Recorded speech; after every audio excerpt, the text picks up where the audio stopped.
దేశంలోని ఏ నగరంలోనైనా state bank ఖాతా ఉన్నవారికి కొత్త నోటీసు. ఈ యొక్క టాపిక్ గురించి తెలుసుకుందామండి. దేశంలో ఏ నగరంలో వాళ్ళకి సరే ఖచ్చితంగా స్టేట్ బ్యాంక్ అనేది ఉంది కదండి, మన ఎస్బీఐ బ్యాంక్ అనేది. ఆ యొక్క బ్యాంకులో కానీ మనకి అకౌంట్ ఉన్నట్లయితే ఒక కొత్త నోటీసు మనకైతే ఇక్కడ రావడం జరిగిందండి. అది చూసినట్లయితే ఇక్కడ ఎస్బీఐ గురించి కొత్తగా చెప్పాల్సిన అవసరం లేదు. ఎస్బీఐ భారతదేశంలో అతిపెద్ద ప్రభుత్వ రంగ బ్యాంక్ అండి. ఎస్బీఐ కూడా కస్టమర్లకి అయితే అద్భుతమైన సేవలు అయితే అందిస్తూ ప్రజల విశ్వాసం కూడా చూరుకుంది. రోజు రోజుకు ఎస్బీఐలో ఖాతాలు తెరిచే వారి సంఖ్య తగ్గట్లేదు.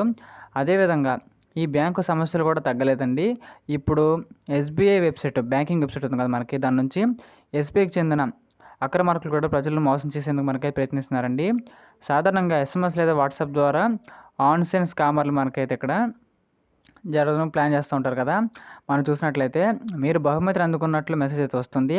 లింకును తెరవండి. మీరు ఈ లింక్పై క్లిక్ చేస్తే వారు మీ బ్యాంక్ ఖాతాకు యాక్సెస్ చేస్తారు మరియు ఖాతాలోని మొత్తం డబ్బును వారికైతే బదిలీ చేస్తారు. అలా జరగకుండా ఎస్బీఐ ఇప్పుడు తన కస్టమర్ల కోసం కొత్త రూల్స్ తీసుకొచ్చిందండి. అవేమిటో తెలుసుకుందాము.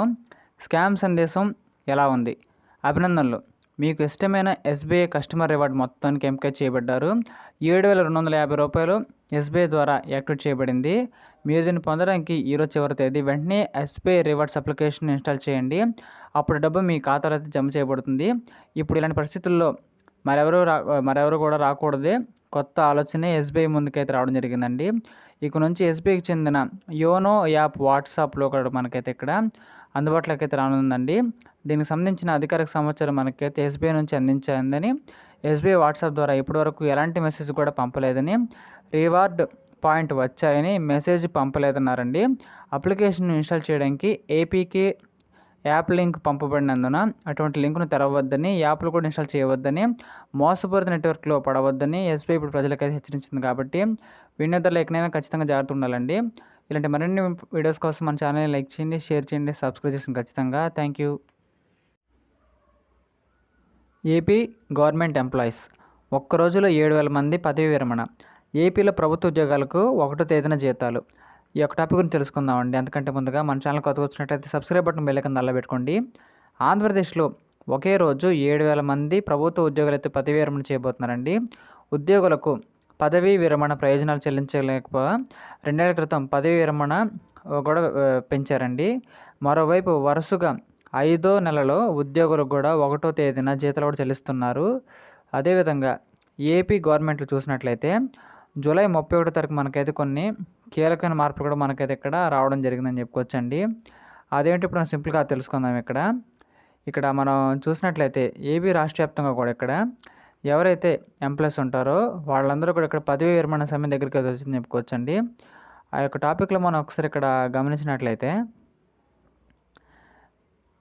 జూలై 31 ఒక్క రోజులోనే దాదాపు 7,000 మంది ఇక్కడైతే ప్రభుత్వ ఉద్యోగాల పదవీ విరమణ చేశారండి. 2 ఏళ్ల క్రితం ఉద్యోగుల పదవీ విరమణ తర్వాత ఆర్థిక ప్రయోజనాలు కూడా చెల్లించడానికి తీవ్ర ఇక్కట్లు గురవుతున్న సమయంలో జగన్ ప్రభుత్వం 2 ఏళ్ల నిర్బంధ సర్వీస్ పొడిగింపు అమలు చేయడం జరిగిందండి. ఉద్యోగులు స్వచ్ఛంద పదవీ విరమణ చేసిన 2 ఏళ్ల తర్వాతే పదవీ విరమణ ప్రయోజనాలు అందిస్తామని నిబంధనలు కూడా విధించడం జరిగింది. కాబట్టి వారందరికీ కూడా కావాల్సిన బెనిఫిట్లు అయితే కొంచెం లేట్ అవుతుందని చెప్పుకోవచ్చండి.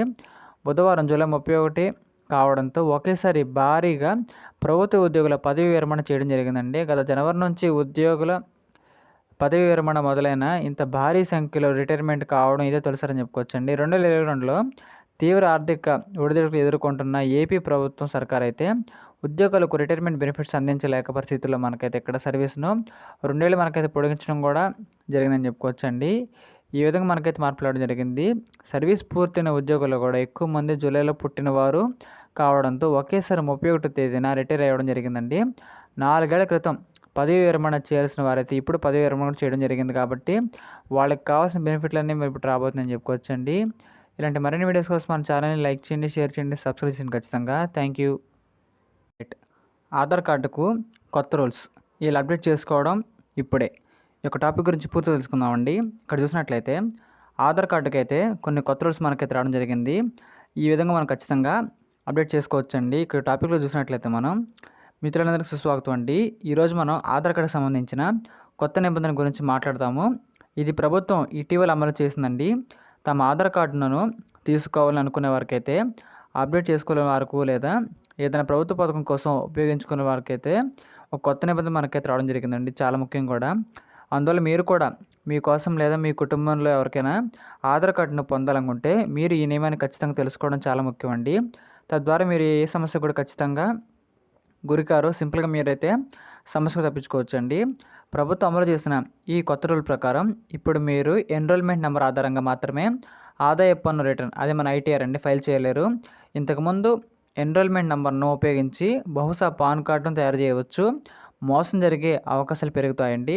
ఉదాహరణకు ఒక వ్యక్తి ఒకే ఎన్రోల్‌మెంట్ నంబర్‌ని ఉపయోగించుకొని బహుళ పాన్ కార్డులను కూడా తయారు చేయవచ్చండి. పన్ను ఎగవేత మరియు ఇతర చట్టవిరుద్ధ కార్యకలాపాలు ఖచ్చితంగా చేయడానికి అవకాశం ఉంటుంది కాబట్టి ఈ సమస్యను నివారించేందుకు దేశంలో ఆర్థిక భద్రతను కూడా పెంచేందుకు ప్రభుత్వం ఈ కొత్త నిబంధన మనకైతే అమల్లోకి తీసుకురావడం జరిగిందండి. ఇప్పుడు మీ వద్ద ఉన్న ఒరిజినల్ ఆధార్ కార్డు లేకపోతే మీరు మీ ఆదాయపు పన్ను రిటర్న్ ఫైల్ చేయలేరండి, లేదా పాన్ కార్డు కోసం కూడా దరఖాస్తు చేయలేరు. పౌరులందరూ కూడా తమ చెల్లుబాటు అయ్యే మరియు ధృవీకరించబడిన పత్రాలు ఉపయోగిస్తున్నారని నిర్ధారించడానికి ఈ నియమం కూడా రూపొందించబడిందండి. దీని కింద వారి అసలు ఆధార్ కార్డు ఉన్న వ్యక్తులు మాత్రమే ఆదాయపు పన్ను రిటర్న్ కూడా దాఖలాలు చేయగలరు మరియు పాన్ కార్డు కోసం కూడా దరఖాస్తు చేసుకోగలరండి. ఈ నియమం యొక్క ప్రధాన లక్ష్యం మోసం మరియు చట్టవిరుద్ధ కార్యకలాపాలు నిరోధించడం, తద్వారా ప్రభుత్వ ఆదాయం కూడా పెంచడం మరియు దేశంలో ఆర్థిక పారదర్శకతను కూడా నిర్ధారించడం అండి. ఈ కొత్త రూల్ 1 అక్టోబర్ 2024 నుంచి మనకైతే అమల్లోకి వస్తుంది. అందువల్ల మీరు ఇంకా అసలు ఆధార్ కార్డు లేకుంటే దానిలో ఏ విధంగా లోపం ఉన్నట్లుంటే మీరు వీలైనంత త్వరగా దాన్ని సరిదిద్దాలండి. దీనికోసం మీరు మీ సమీపంలోని ఆధార్ సేవా కేంద్రానికి వెళ్ళాలి, లేదా ఆన్లైన్ ద్వారా కూడా మీ యొక్క ఆధార్ కార్డు మీరు అప్డేట్ చేసుకోవచ్చండి. మీరు మీ పత్రాలను సకాలంలో తనిఖీ చేసి అవసరమైన దిద్దుబాటు చేయకుంటే భవిష్యత్తులో ఎలాంటి ప్రభుత్వ సౌకర్యం కూడా మీరు పొందడంలో మీరు ఇబ్బంది అయితే పడకుండా ఉండొచ్చని చెప్పుకోవచ్చండి. ఈ నియమాన్ని అనుసరించడం ద్వారా మీరు మీ ఆర్థిక భద్రతను కూడా నిర్ధారించేందుకు కాకుండా దేశ అభివృద్ధికి కూడా దోహదపడతారు. కాబట్టి మీరు ఈ కొత్త సమాచారాన్ని తీవ్రంగా పరిగణించండి. అదేవిధంగా మరి పత్రాలు కూడా సకాలంలో అప్డేట్ చేసుకోండి. మీరు పైన పేర్కొన్న అంశాలు అనుసరించడం ద్వారా దీన్ని చేయవచ్చు. మరియు ప్రభుత్వం అందించిన ఏదైనా కొత్త అప్డేట్ గురించి కూడా మీరు సింపుల్గా తెలుసుకోవచ్చండి. ఇలాంటి వీడియోస్ మన ఛానల్ ఖచ్చితంగా వస్తూనే ఉంటుంటే మన ఛానల్కి అయితే మీకు సపోర్ట్ అనేది ఈ విధంగా కోరుకున్నానండి ఖచ్చితంగా. Thank you.